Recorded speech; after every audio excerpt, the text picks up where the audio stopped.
Warning, STS Radio contains vulgar people, vulgar language, and vulgar ideas. If any of this offends you, kindly blow it out your ass.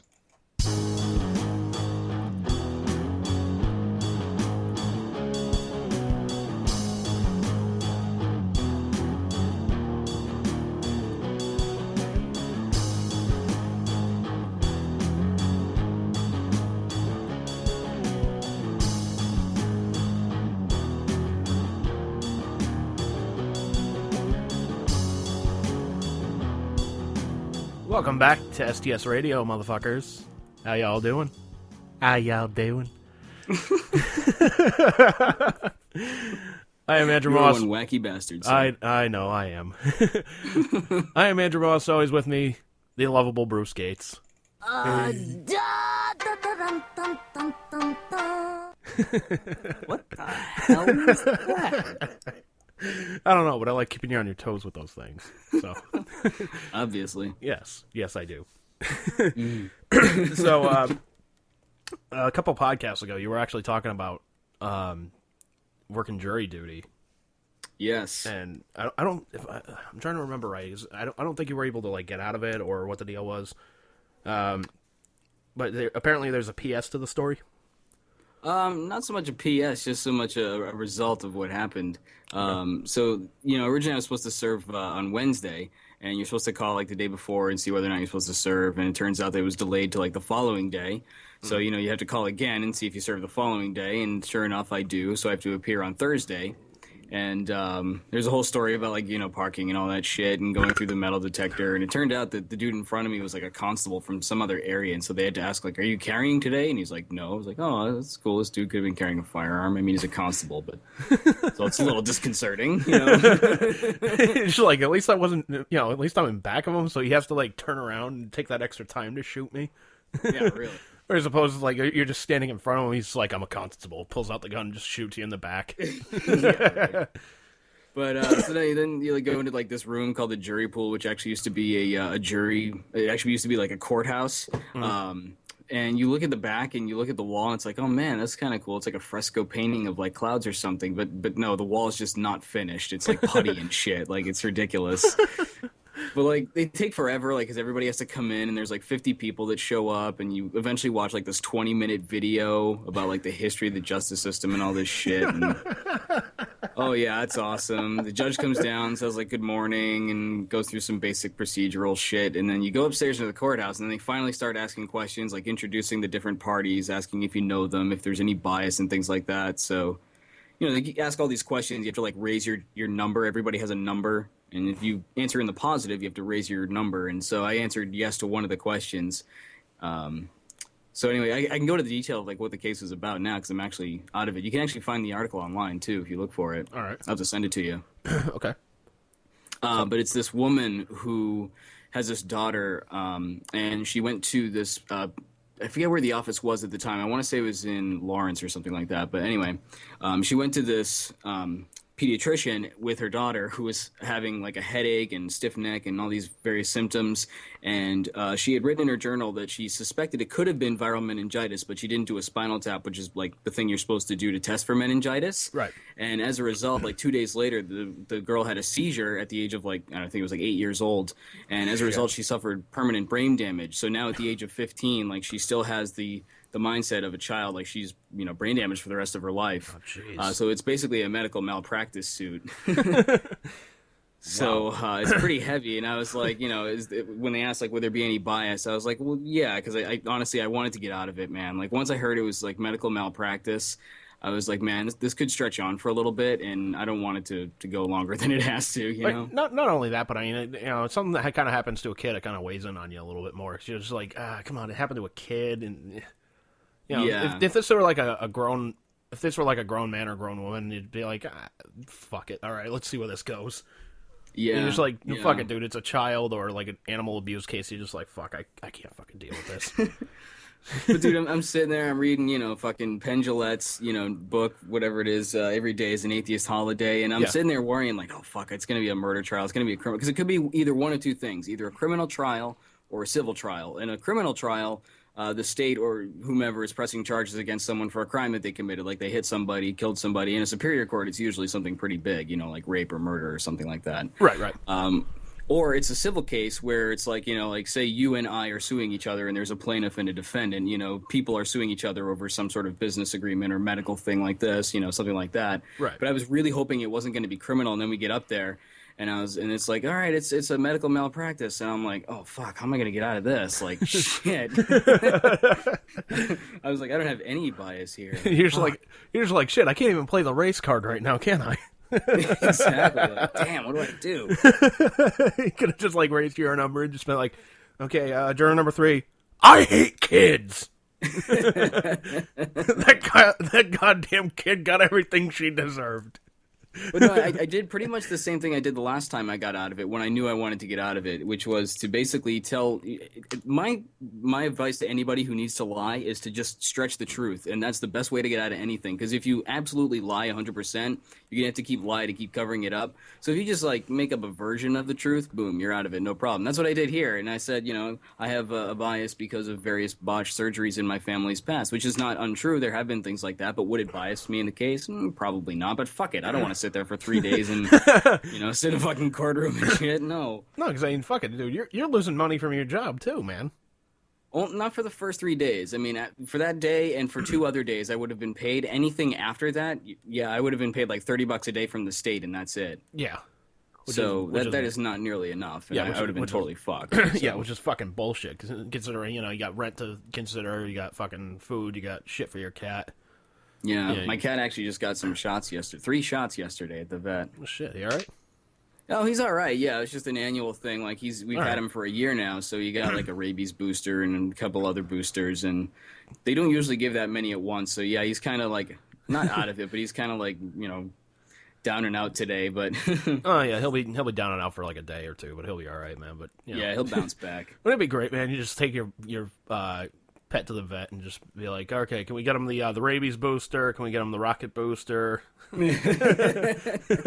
Couple side. He hissed at the doctor as soon as she came in, man. Well, actually, as soon as she approached him, as Liz said, like she came in, and I guess as soon as she walked up to the table, he just hissed right at her. Oh man, I didn't see it, but I was like, oh man, that's crazy. Like he knows. Fuck you. Fucking A, man. See, that is actually like I would prefer that over what my cat does at the vet. It's like, my cat Biggs, big fat white diabetic piece of shit. Yeah, very nice of you. Well, what he pisses me off sometimes, man. Never raise a fist. Cats, or any pet really. Never raise a fist to him, but he's still pissing me off. And just kind of shake. It's easy to spook him off. Like you shake a plastic bag at him, he fucking runs like holy shit. Yeah, cats hate that shit. Yeah, so well, no, it stemmed from like a traumatic thing. Like he was walking around and had this plastic bag, like it was on the ground or something like that, and he got his leg looped into the handles. Oh, jeez. So as he's trying to run away, this thing is making more noise and it's following him because it's still stuck on his leg. Oh my god! So every time he sees a plastic bag, he is just like fucking traumatized. Oh man, that poor cat. I know, man. But so you show it to him, you're like, don't fuck around. Like, look, I mean business. So apparently the past couple times that he's gone to the vet for, the yearly checkup or however long checkup he got, doctor puts him up on the table and doesn't hiss or anything like that. He's just kind of mellow. He's just like, all right, let's kind of see where this goes. And apparently, I wasn't there for this, but I'm taking my parents' word on this. When they take the thermometer, they stick it up the cat's ass to get the temperature and whatnot. Yeah. As soon as the thermometer went into his asshole, he starts fucking purring. I was just like, I think we know a little bit more about him now. Oh man, that's funny. I know, man. It's like that's got to be like, if anybody out there has like a goofy like pet at the doctor story, email us at sts_radio@yahoo.com. I get a kick out of those things, man. Just fucking. I had a vet assistant allowed one of our hamsters to go basically flying through the air off the table, and we were like, "Oh, great!" Like, what do you mean go flying off the table there? Like, well, so it was up on like it wasn't like a very high table, but let's say it was like, I don't know, you know how tall I am, like probably about, I don't know, a little lower than my chest height level. all right. And the hamster was up there, you know, they were examining it or whatever, and they were trying to hold it down, and it got out. I forget which hamster it was. And it got out and like dove off the table basically and landed on the floor and like started running away. And we're like, oh great, because like that kind of fall could actually break its leg or something. So Well, yeah, because I mean, they're fucking tiny too. yeah, so we're like, way to go, jackass! Like you just fucked up our hamster more than it was when we brought it in here. It just We lands pay on you to fix it, not break it, asshole. it just lands on its head, thinks it's a completely different fucking animal. Starts mooing for no reason. What the fuck? You just hook up a milking machine to it, like, come on, well, we gotta help him out here. Like, Bruce, it's a boy. I know, but you know what? He thinks he's a cow. We just let him go. Just appease it. There's nothing else we can do. Go with it. Just go with it. Eventually, we'll turn him into a hamburger. I'm sure we can make at least one decent slider out of him. Oh man. Oh, fucking A, man. So, all right, when we come back, we'll take a little bit of a break. When we come back, we'll talk about the wiffle season actually started up yesterday, and so I'll talk about that a little bit. And I think there's a Chinese conspiracy going on here, man. As far as like fortune cookies, like I know they're not like authentically Chinese or whatnot, but they're associated with Chinese. And fuck it, I'll explain when I get back, man. Here, so. So here's a request. Bruce actually asked for this one. Where is it? Here it is. So this is off Gary Hoey's CD Utopia. This is called "You're Killing Me" on STS Radio.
Welcome back to STS Radio, everybody. Andrew Moss with you. Bruce Gates is with me, as always. Crazy, Hey. fucking dumbass, pussy piece of shit.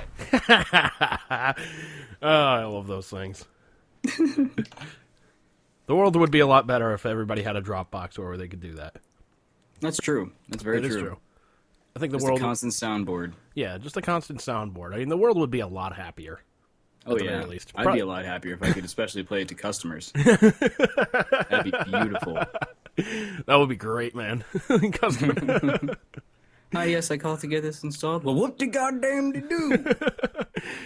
That'd be great, man. Like, somebody's on hold at the office, so like, Bruce, you got to pick up the phone for you, and then you just get a message like this.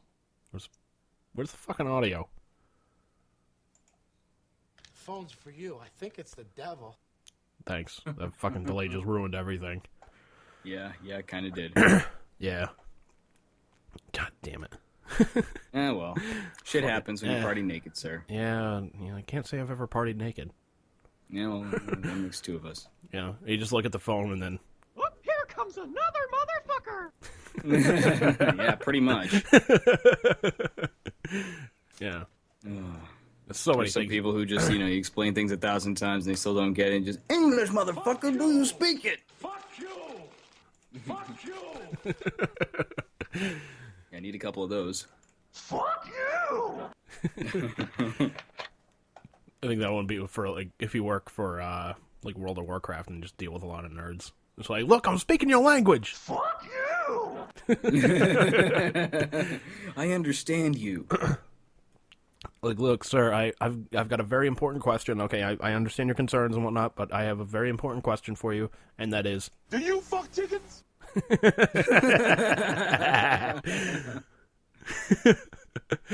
Oh man.